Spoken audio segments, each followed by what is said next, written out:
నమస్తే ఫ్రెండ్స్, ఈరోజు మనం అందరికీ చాలా కామన్గా వచ్చే ప్రాబ్లం గురించి మాట్లాడుకుందాం. అదేంటంటే మతిమరుపు, మెమొరీ లాస్. చాలా మంది నాకేం గుర్తుండదని చిన్న చిన్న విషయాలు మర్చిపోతుంటారు. మరి అలాంటి వాళ్ళకి ఈ మతిమరుపు అన్నది ఎందుకు వస్తుంది? వీడియోలో కొంచెం డీటెయిల్గా తెలుసుకుందాం. ఈ మతిమరుపుకి కొన్ని కారణాల గురించి ఇప్పుడు చూద్దాం. Age factor. కొంతమందికి వయసు పెరిగే కొద్దీ బ్రెయిన్ సెల్స్ స్లోగా పనిచేస్తాయి, దానివల్ల మెమొరీ తగ్గుతుంది. తర్వాత స్ట్రెస్ అండ్ టెన్షన్. మంచి గుర్తింపు ఉండాలంటే మానసిక శాంతి అవసరం. టెన్షన్ తో బ్రెయిన్ ఫోకస్ అన్నది లాస్ అవుతుంది. తర్వాత నిద్ర లేకపోవడం. ప్రాపర్ గా నిద్ర లేకపోతే బ్రెయిన్ రెస్ట్ పొందదు. దీని రిజల్టే మెమొరీ వీక్ అవ్వడం. తర్వాత ఫుడ్ హ్యాబిట్స్.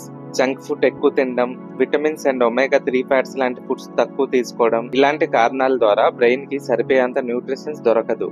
తర్వాత disease, diabetes, thyroid, BP, dementia, Alzheimer's లాంటివి కూడా మతిమరుపుకి కారణం అవుతాయి.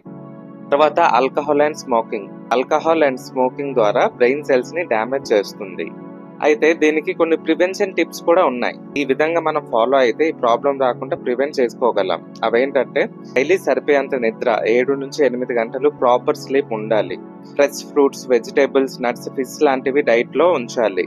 బుక్స్ చదవడం, పజల్స్, మెమొరీ గేమ్స్ తో బ్రెయిన్ ని యాక్టివ్ గా ఉంచుకోవచ్చు. యోగా, మెడిటేషన్ తో స్ట్రెస్ తగ్గించాలి. స్మోకింగ్, ఆల్కహాల్ ని అవాయిడ్ చేయాలి. గుర్తుపెట్టుకోండి ఫ్రెండ్స్, ప్రాబ్లం ఎక్కువ అయితే డెఫినెట్ గా డాక్టర్ ని కన్సల్ట్ చేయాలి. సో ఫ్రెండ్స్, మతిమరుపు నార్మల్ గా ఉంటుంది, కానీ ఫ్రీక్వెంట్ గా వస్తుంటే అలర్ట్ అయ్యి ఎర్లీగా కేర్ తీసుకోవాలి. హెల్దీ లైఫ్ స్టైల్ తో మనం మెమొరీని చాలా వరకు ప్రొటెక్ట్ చేసుకోవాలి. ఫ్రెండ్స్, ఈ వీడియో కనుక నచ్చితే ఈ వీడియోని ఒక లైక్ చేసి మీ ఫ్రెండ్స్ అండ్ ఫ్యామిలీ మెంబర్స్ కి షేర్ చేయండి.